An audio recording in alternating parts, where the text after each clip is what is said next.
From PBS NewsHour's Student Reporting Labs and WETA, this is On Our Minds with Ashley and Tyler, a podcast about the teenage experience made by teenagers for teenagers. Because we all need a place to feel heard.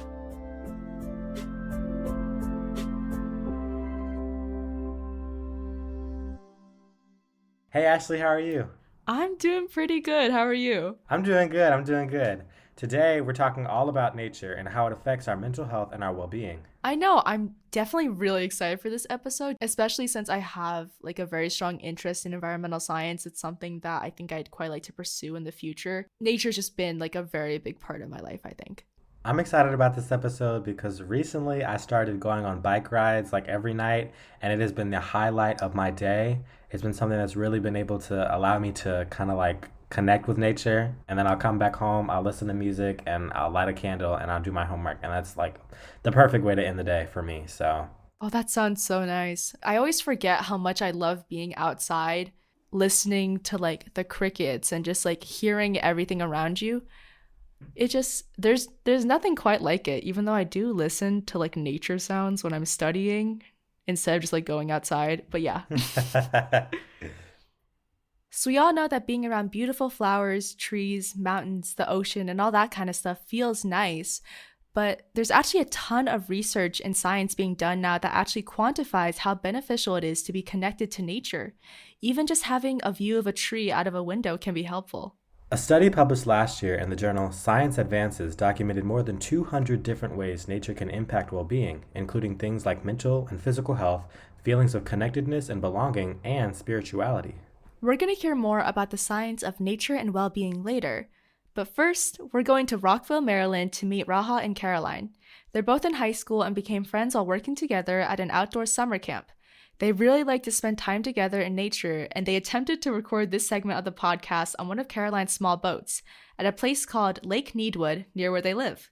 And I do say attempted because it didn't exactly go as planned. See, there's a very important piece of equipment that they were supposed to have called a boat plug. And as the name suggests, it is a plug that keeps the water out of the boat. So let's hear about how their day went.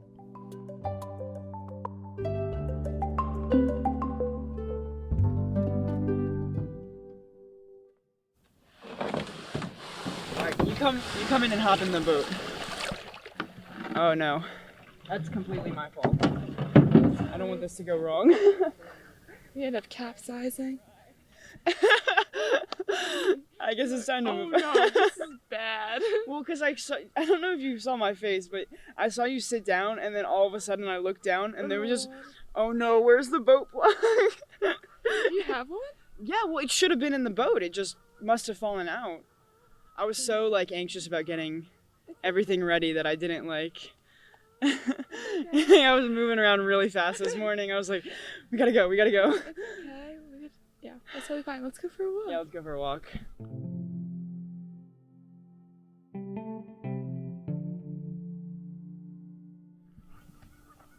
Caroline's very athletic. She's a tri-sport athlete, and so she's really busy with a lot of things. I think that being in nature is really grounding, and you're kind of just there's no one asking anything of you. No matter where you live, there's kind of always been this idea that there's kind of something near you, there's something outside to go and do, and you get caught up in this oh my goodness, I'm so done with high school, I want to leave, I'm so done with Maryland, I'm so done with Rockville, I don't really want to be in this area anymore. But being able to go outside to place that you kind of grew up in, or for me, Lake Needwood is I took walks around here. There's still things for you to do around here. There's still ways to be connected to nature, and you don't necessarily need to take a vacation. When you're in school, how has nature brought your attention back to yourself? It's funny you ask that, because I think for me, I just have such a positive association with the activities like this, canoeing and camping and whatnot. And when I am really stressed out about grades or something, it kind of just reminds you don't need to be so caught up in the moment, and it's okay, I'm going to get whatever grade this quarter, this semester, or maybe I don't have the job that I want right now, or et cetera, et cetera. It's okay, there's something bigger than yourself. There's something that you enjoy. You can feel happy without having that validation of getting the grade that you want. I mean, I've always been very anxious. I've always had anxiety, I think. I don't know why. I just have a hard time being around a lot of people. And what I appreciate about nature is that there's no one expecting something from you. There's no one pressuring you to do something that maybe you don't want to do. I feel like at school, everybody just wants to get into an argument with you and wants to prove you wrong and prove that they're the best. But in nature, you're just accepted for who you are. And you can just exist, and the ducks mind their own business, and the trees mind their own business, and they just let you sit alongside them. Growing up, I was kind of like anti going outside, like anti getting my hands dirty, but I loved my brother so much. Like he's my closest friend, and I wanted to be just like him. And if he wanted to go play in the mud, like, well, I guess I did too. And it was interesting because as we grew up, it was a lot about me following him. And I think it's one thing to kind of be exposed to nature through the people that you love, but it's a whole nother step to kind of like take that initiative on your own. And I think we both had that experience at the same time, getting connected to nature in our own right. You have to make space for yourself. I think that you just have to seek out the opportunity because it's all around you.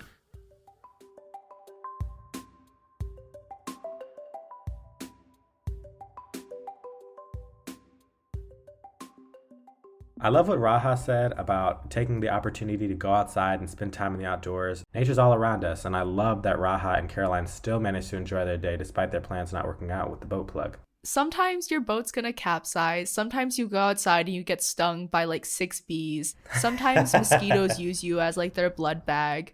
I guess what's kind of nice is like when you're out in nature, like you don't have to worry. You can kind of relinquish control. And I think that they kind of spoke about that a lot.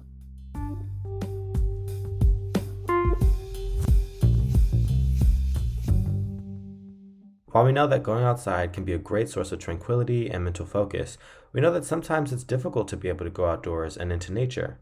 Up next, we'll hear from 17-year-old Kim in Brentwood, New York.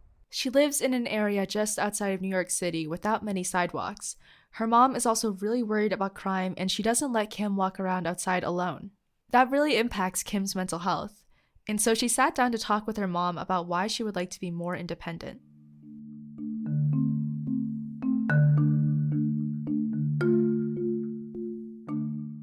Hello, Mom. Hello, Kim. How are you? I'm good. Thank you for asking, and thank you for doing this. You're welcome. So, I know you're worried about me walking on my own, but I feel like for me, walking helps me de-stress. Often, I'm always working on school, and I feel kind of cramped, especially with the small room that I have.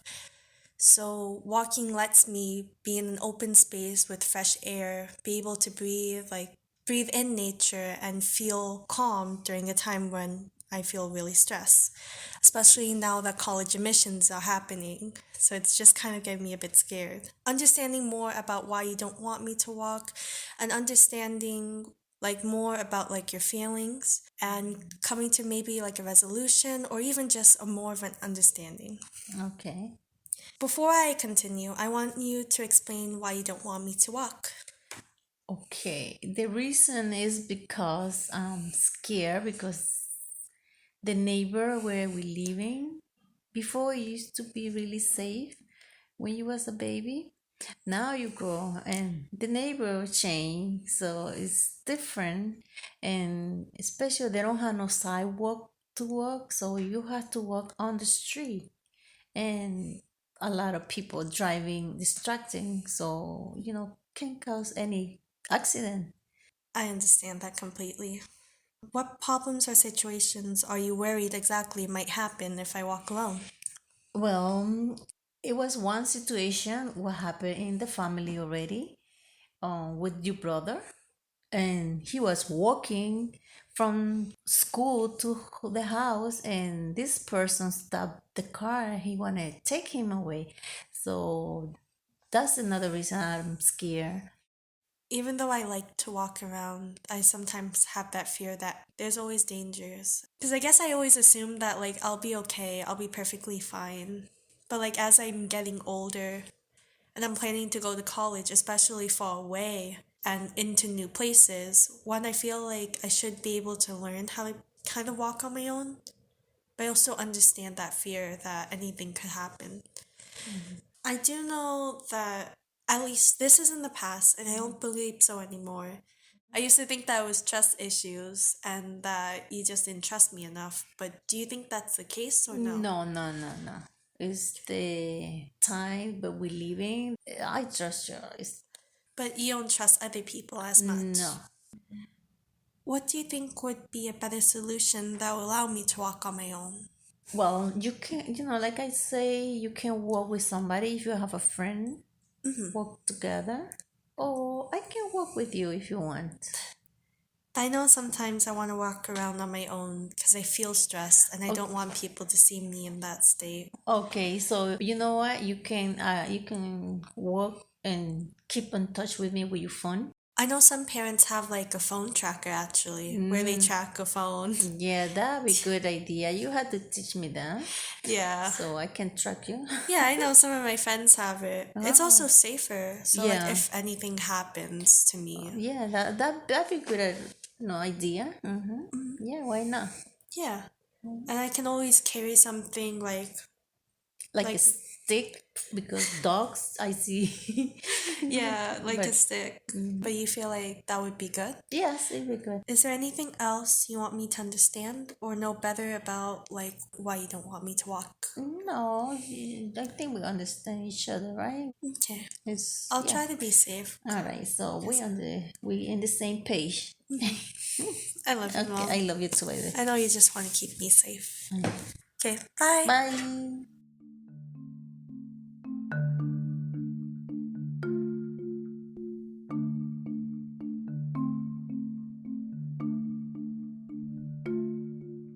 I really love this conversation, and I think that I understand a lot about the fear that her mom is feeling, but definitely also about Kim's desire to be outside and do more on her own. Yeah, and we actually have a really cool update about this. After Kim recorded that conversation with her mom, she agreed to let her use a phone tracker they had talked about. And Kim says she's allowed to go outside more now. She's planning to attend college in another state and says her mom is cool with that plan too. Kim is also turning 18 this month, happy birthday, and she's glad she's able to have more freedom now.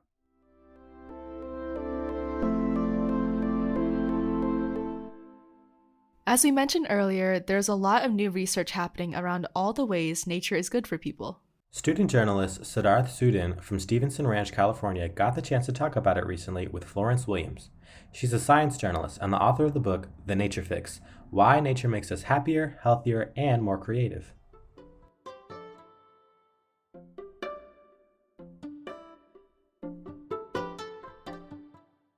I love spending time outdoors and feel that it positively affects my mental health. So I'm so excited to talk to you. Hey, Siddharth, it's so great to be with you.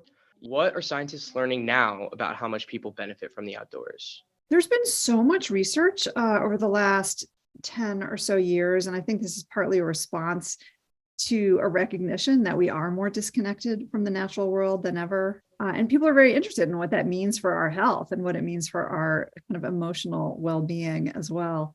So what we're finding out is that we can take these measuring and monitoring kinds of equipment into the field.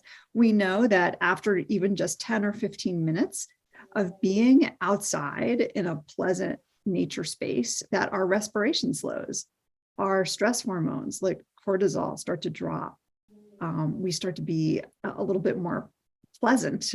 We start to be less obsessed with rumination and sort of thoughts about our internal monologue and more kind of aware of our surroundings. And all of this make us feel better.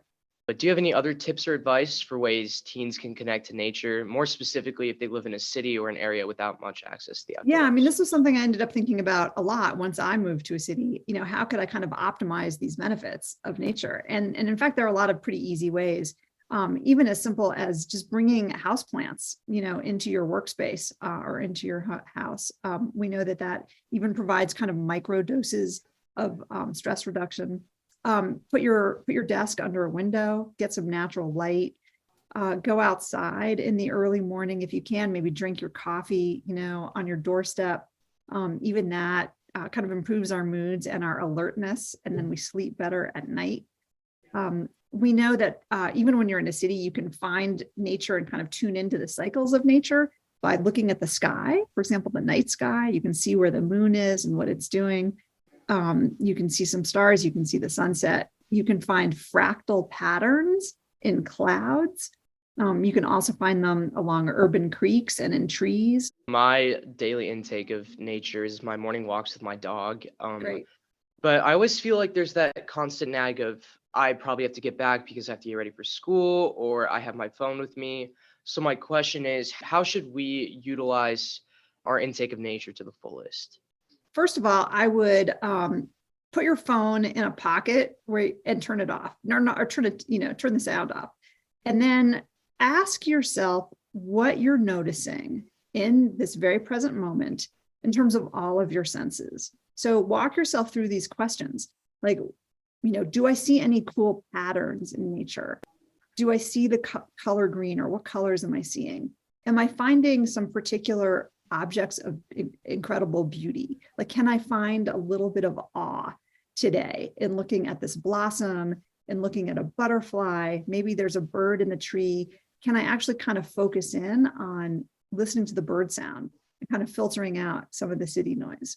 So just by asking ourselves some simple questions, we can take ourselves out of our thinking brain and put ourselves into our sensory brain. And you can do that in just a couple of minutes a day.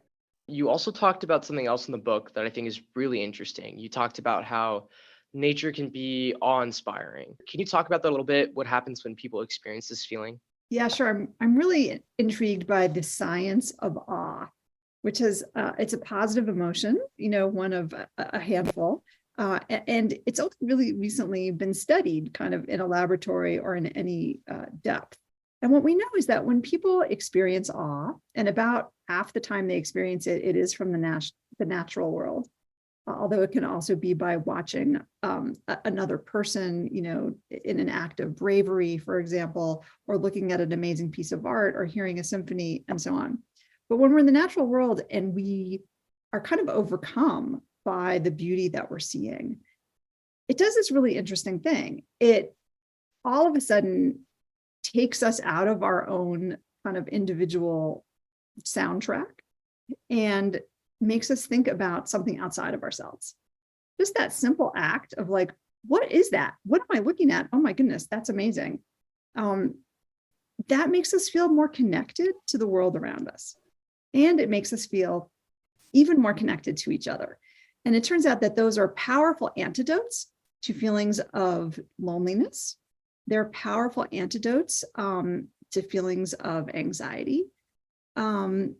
We can be moved by beauty, and we can be enlivened by it as well. Wow. Well, thank you so much for talking to me today. I just can't wait to go outside and enjoy nature now that I know way more about it. But thank you so much for talking to me. You're so welcome. Go for a hike soon. Okay.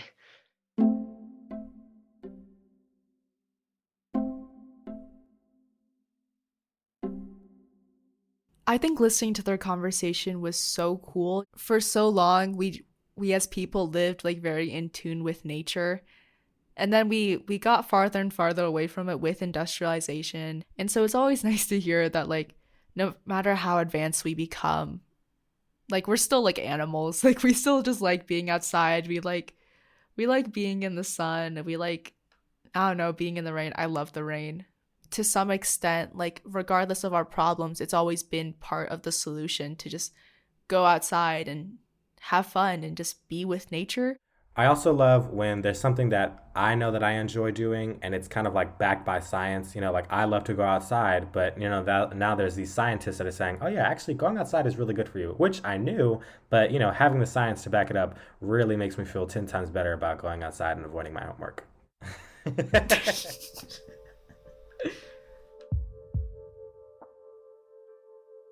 Finally, we want to give a quick shout out to the winners of Student Reporting Lab's first ever Student Journalism Challenge, made possible by funding from the XQ Institute.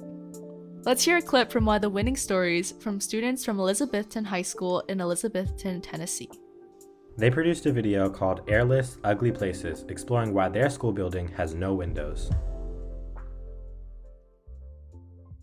Welcome to Elizabethton High School, nestled in the beautiful Blue Ridge Mountains of East Tennessee, where we are known for our crystal clear streams, beautiful mountains, spectacular leaves, and abundant wildlife. But in our school, we aren't even allowed to see any of that because we don't even have windows.